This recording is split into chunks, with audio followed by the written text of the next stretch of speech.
Hello and welcome to another episode of Chalking. And this is, of course, where we talk about things education. And today we're taking a look at an institution in South Africa, school governing bodies. And who better to tell us more about that than the Deputy CEO of FEDSAS? Let's get into that conversation now.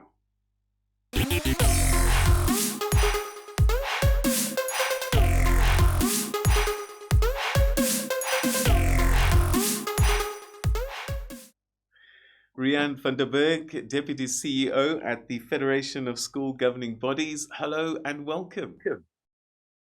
Good morning.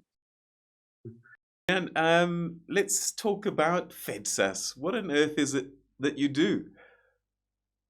Yeah, FEDSAS is the Federation of Governing Bodies of South African Schools, and that entails that we serve governing bodies. Most schools in the country, especially all public schools, are governing body driven or governing body led. And that is a combination of parents from the school community. The majority of the members on the governing body are parents, the principal, teachers, and non-teachers at the school. And in high school, even learners serve on the governing body. So the governing body is a structure that just takes care of the public school. The ownership lies in the school, not in the state. And the belief is that a community knows better what is best for them than the non-community members or the distance from, call it Pretoria or Cape Town. And the aim of the Schools Act is for a public school to be from the community for the community. And we serve governing bodies on all matters: governance, financial management, staffing issues, discipline, navigating the tough road of compliance to the Schools Act and all relevant legislation. All right, talking about legislation and compliance, I've always been curious, where does government step in, start and stop, and where does the school governing body and the school itself take over? Because the buildings, by and large, are owned by government, aren't they? Before we get into it, a quick message from the sponsor of this episode. With over 6,000 videos covering all grades and most subjects, Dork is the most comprehensive online platform for extra lessons, exam revision, and homework assistance. For only 149 Rand a month, you get access to all grades and subjects, and also the ability to create up to 4 profiles under one subscription. They've got your whole family covered.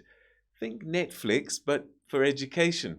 So sign up to Dork, click the link in the description below, and use the promo code CHALKING to get 20% off your first month. Let's get back into it.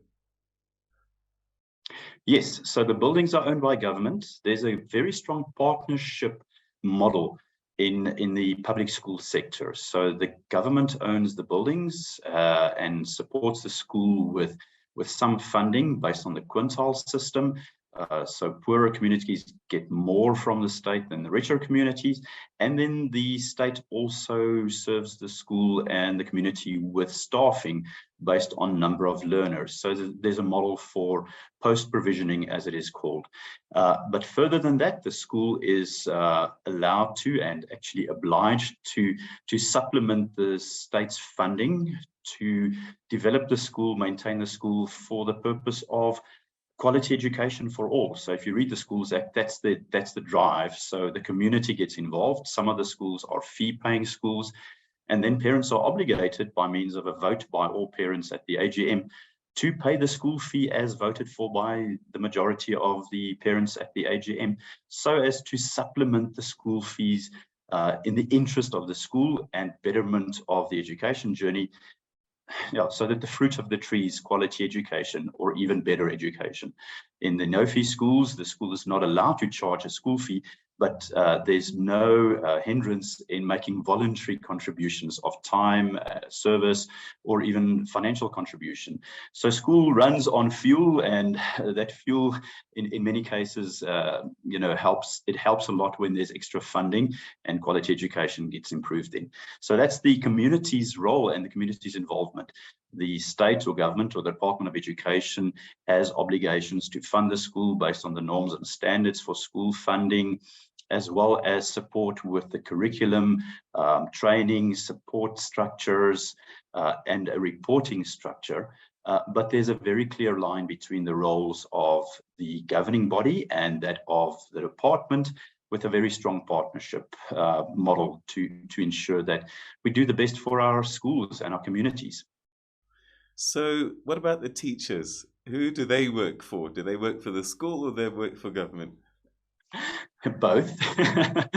a teacher that is employed by the Department of Education has the Department of Education as their employer. They work at the school and they report to the principal, which is also an employee of the state or the Department of Education. And then with extra funding from the community or the public, as set out by the budget and extra funding that the school community gives, the governing body is allowed to appoint additional staff members, educators, as well as non-educators.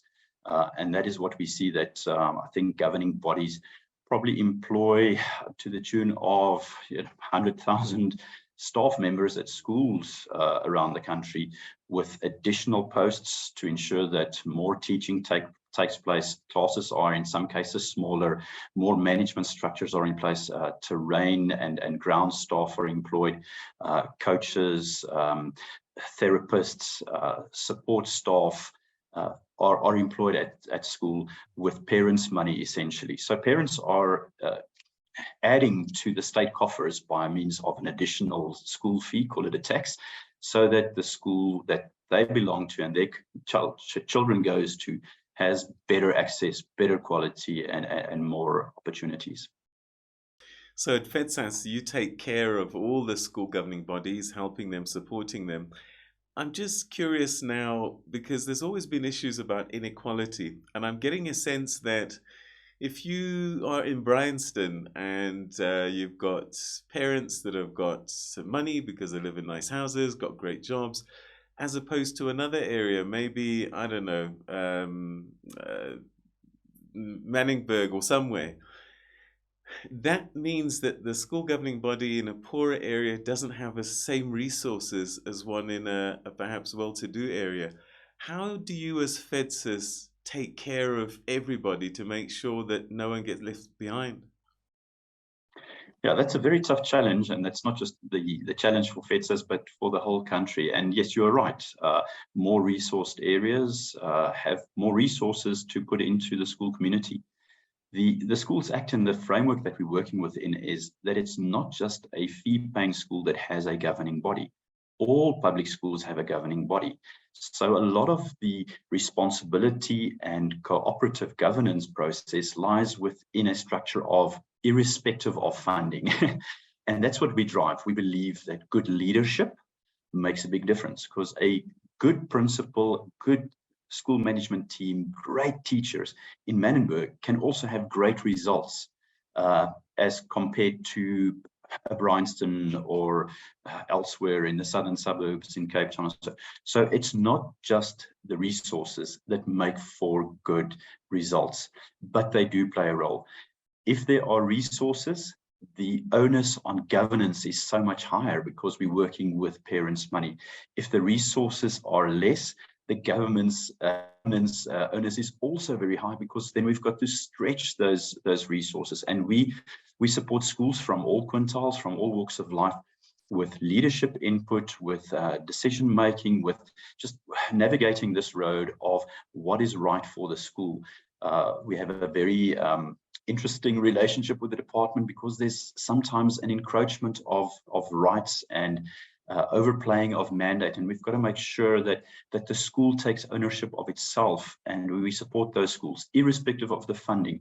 We have a lot of resources available to all schools. We're trying to develop or design the wheel so that each school with low resources don't have to go out and design a policy or write up a contract document or pay fees to have a contract for someone. So we've got template documents for our members. We've got tons of resources available on scale and very easily accessible for schools from all walks of life. The challenge in our country is that we have a very diversified society. And yeah, each to his own, and each society must take responsibility for the walk of life they are in. But we believe that we've got to support all schools, because I think currently the statistics show to a point of probably close to 85% of schools being dysfunctional by definition. And we won't turn around this country if we don't support those schools as well. So we've got a very strong drive to ensure that our members even talk to the neighboring school and say, how can we support you? How can we bring you along? If we've got 2 seats open in the car driving to an opportunity, call it training or an input opportunity, bring them along, because there are seats open in the car or the school bus, to make sure that we share the message and uplift those schools. We have a practical guide for school leadership and management in all 11 languages available in the country. So we're trying to really spread the message, instill good governance, and raise the temperature of governance, of moral leadership, of technical skill in this country. Yeah, that sort of preempts my next question. That why should parents get involved and make sure that their school governing bodies are functional? I suppose in the end it has a direct relationship with the fortunes of their own children. Absolutely. So an interesting comment that one of the Department of Education officials in Gauteng made one day is that even bad citizens want to be good parents. I think most of us want something better for our children than what we had. The Schools Act, in the framework of legalities in this space, is written in such a way that it is participatory education. A school is a reflection of the society. A school is part of the education process for a learner. It's not the education process. And when we speak to governing bodies and when we host sessions, we instill this value that the school cannot fix a broken child. Both the household and the school must give input into the child. So it's crucially important. We put lots of emphasis into the drive of, during the admission phase of schools, be involved in your child's education by choosing a school, making sure that your child is happy at school, be involved by attending the AGM, voting for the governing body members, and keeping them accountable. I think accountability is a big void in this country. So we're pushing hard on that model of saying, let's keep our governance structures accountable. The SGB election cycle is every 3 years, and it's, barring the national election, probably the second biggest election in the country, because we're voting for governance structures of 23,000 public schools. And we need people to mobilize and get involved. Number one, stand for election, make yourself available, get involved. Number two, go and vote and have a say. We can't not have a say and then become the parking lot mafia, which happens in many cases. After the election, a lot of people have a lot to say. Oh, this is wrong at school and that is wrong at school. Rather be part of the formal process, which is open to all and which is the fruit of a great democracy. All right, perhaps as a final question, and maybe even controversial, there's a suggestion that FEDSAS looks after the nice schools, the Model C schools, and that the National Association of School Governing Bodies looks after the poorer schools. How can we pull these efforts together so that, you know, all the work that you're doing, all the work that they're doing benefits everybody regardless of where they are?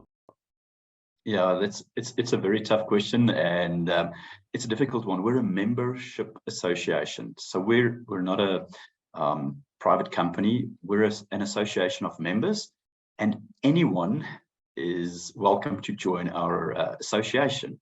So we run on a commercial model. We need funding to capacitate and support our schools and work in the area. So yes, we do charge a fee. And it's important that we charge a fee because we need to be sustainable and we need to service our members' needs. So yes, we might have many of the, and X Model C is a very interesting term because that was for 2 years, they were the models of schools, but we've got a membership that is representative. We've got schools in Puta di Chaba, that's a quintile 1 school, that's a no-fee school. that pay full membership with FEDSAS because they get great training. They get great support when they have difficulties. We support them on the appointment process of senior staff members with disciplinary issues. So we're not exclusive to anyone. The National Association of School Governing Bodies, very good friends of ours, and we've got a strong working relationship and a memorandum of understanding where we talk together, we work together, we share ideas. But yes, we possibly come from different arenas, but FEDSAS is unashamedly there for quality education for all learners in this country. But we do believe that we need a funding model that is sustainable so that we can service our members, develop great material, support them with training session and exposure. So yes, unfortunately, the living water of education is free, but the pipeline costs money. and we definitely need membership fees to ensure that we deliver a great service. In some of the no-fee schools, I know that budget is always a challenge, but we've seen that some of our members, where they see the value, they go out and raise the funds, they go out and make plans so that they can support the school with FEDSAS membership. And we're always open to discuss for quintile 1, 2, and 3 schools, a model of making sure that it's affordable to them and grow them into a better school. So we're open to all. We're not just an association of ex-Model C schools. We're open to all schools that associate with us and want to become members and participate in this drive for us to, I think Plan A, Plan B, and Plan C for South Africa is good education. Riaan van der Berg, Deputy CEO, Federation of School Governing Bodies in South Africa. Thanks so much indeed. Great talking to you. Thank you, Peter. That was Riaan van der Berg from FEDSAS, and it seems to me that as parents, we really should pay attention to what's happening in how our schools are being governed. So show up for the meetings, get involved, because it does have an outcome on the quality of education that your child might have. I'm hoping to have lots more conversations with people like Riaan, and if you'd like us to do that, please write a comment below and also tell us the kind of questions that you want to pose to people like him. Also, don't forget to hit like, subscribe, and the bell for notifications so that you don't miss out on future episodes. Take care, everybody. See you again soon.